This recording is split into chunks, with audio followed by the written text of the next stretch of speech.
प्यारा कीअं पे गुज़रे ज़िंदगी। मां आहियां तव्हांजो फेवरेट यूट्यूबर आसित पालारी दंभा ॻोठ वारो।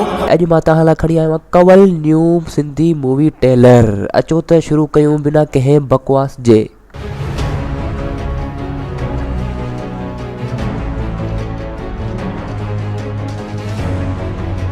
न न न न तुंहिंजी ज़रूरत हुई, माना सुठी हुई, हिकिड़ो माना हले पियो वेठो त तुंहिंजी ज़रूरत हुई।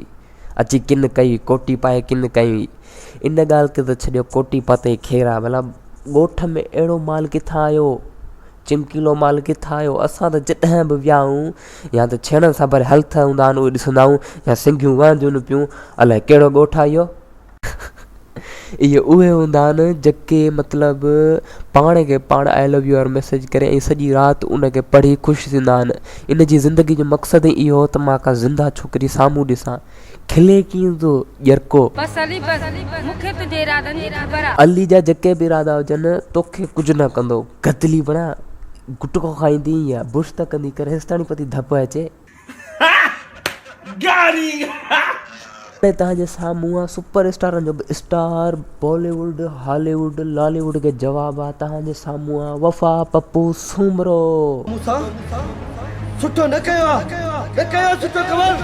कवल तूं मूंखे इहो ॿुधा तो हिन सां कयो छा आहे? छा तो हिन सलवार में माकड़ हदा आहिनि या हिन टिंड ते गाह रखी माकड़ छॾिया अथईसि? पर छॾियो हिन ॻाल्हि खे पोइ ॾिसूं त। पर तूं मथे ते अगरि छो ॿुधो यार, तूं अॻे ई सुपर डुपर स्वेगी सेक्सी वफा पप्पू सूमरो ई, तोखे हिन जी कहिड़ी ज़रूरत?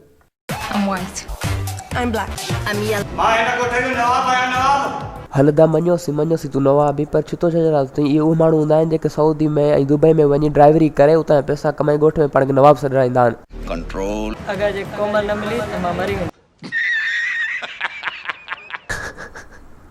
छा ज़रूरत हुई तोखे? कंहिं तोखे ज़ोर भरियो इहे चवण लाइ? आख़िर छो मिले तोखे कोमल? उनजा माउ पीउ चूतिया जो तोखे कोमल ॾींदा ॾाढे नफ़लनि सां। ठीकु है।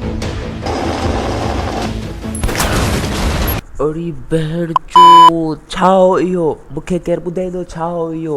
लॻी गोली हेलीकॉप्टर किरियो जहाज़ सभु कार्टूननि वारो। अहिड़ी किनी एडिटिंग 2020 में 1900 ऊंधा कुता, कुझु त सिखो। मस्ती खान ऐं दिलबर सां बि प्यार कंदी आहे।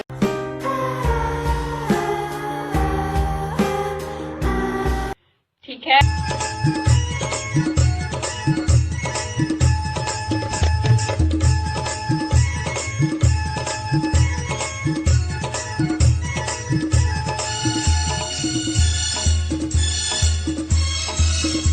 ये कोई रंडी खाना है, ये कोई रंडी खाना है। पाकिस्तान जी बजट वांगुरु इन्हनि जी बजट खे बि इमरान खान जहिड़ो लॻल आहे।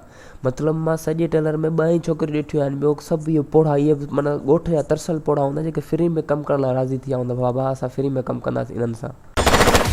अड़े न न न न, अहिड़ो ज़ोर न ॾे, मतिलबु गोली जॻह ॿियो कुझु निकिरी चई। पर तू हिक बेफानिक है। अरे पप्पू जानी के धोखो गलत करे छॾे हींअर। बाबा दुनिया तबाह, ये कोरोना जेके बीमारियूं आहिनि, ये पप्पू जानी असां बदिलो वठणा आहिनि। दुनिया तबाह। समझ रहे हो आप? समझ रहे हो? न न न न, मां हिते न ॻाल्हाईंदुमि। न मतिलबु छा था साबित करणु चाहिनि, छा था ॾेखारणु चाहिनि असांखे? मुंहिंजा लफ़्ज़ खुटी आहिनि, मां न ॻाल्हाईंदुमि हिते।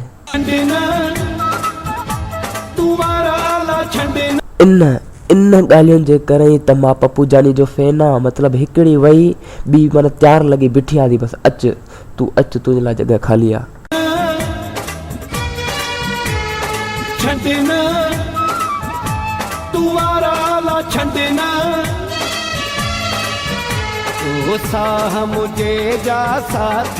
मां मञा थो मां तुंहिंजो फैन आहियां। मां मरी मां त बि मञींदुमि त मां तुंहिंजो फैन आहियां। मूंखां पुछण थियो, मां त बि चवंदुमि मां तुंहिंजो फैन आहियां। पर छो आख़िर छो रिटायर भोलड़ी ख़राबु थियल पपीता तूं पंहिंजी धीउ जी उन सां पोइ इश्क करी? तोखे शर्म नथो अचे? न वरी छा थो चवीं त छंड न वार लाइ छंड न, हुनजी मर्ज़ी हो जेको करे, तुंहिंजो छा वञे? मूंखे त हिन ॻाल्हि जो ॾुख आहे त माना हिन छोरी रिटायर रीडर सां इश्क छो कयो? छा न हो मूं में जो हिन में आहे? मूंखे न आहे करिणो कुझु, मूंखे न आहे करिणो। मूंखे माना वीडियो भरणी न आहे। छोरी ॼाणे, तूं ॼाण, वफ़ा ॼाणे, मुंहिंजो कुझु न वञे। यार बस अॼु लाइ एतिरो ई। उमेद आहे तव्हांखे वीडियो वणी हूंदी। अगरि वणी आहे त लाइक कंदा, शेयर कंदा, पंहिंजे दोस्तनि सां शेयर कंदा। मतिलबु व्हाट्सअप, फेसबुक, इंस्टाग्राम जिथे वणेव तव्हां उछलायो वीडियो खे। ऐं सब्सक्राइब त ज़रूरु कंदा। मिलूं था हिकु ॿी नई वीडियो में। अल्लाह हाफ़िज़। हाणे ख़त्म हयाती सफ़ा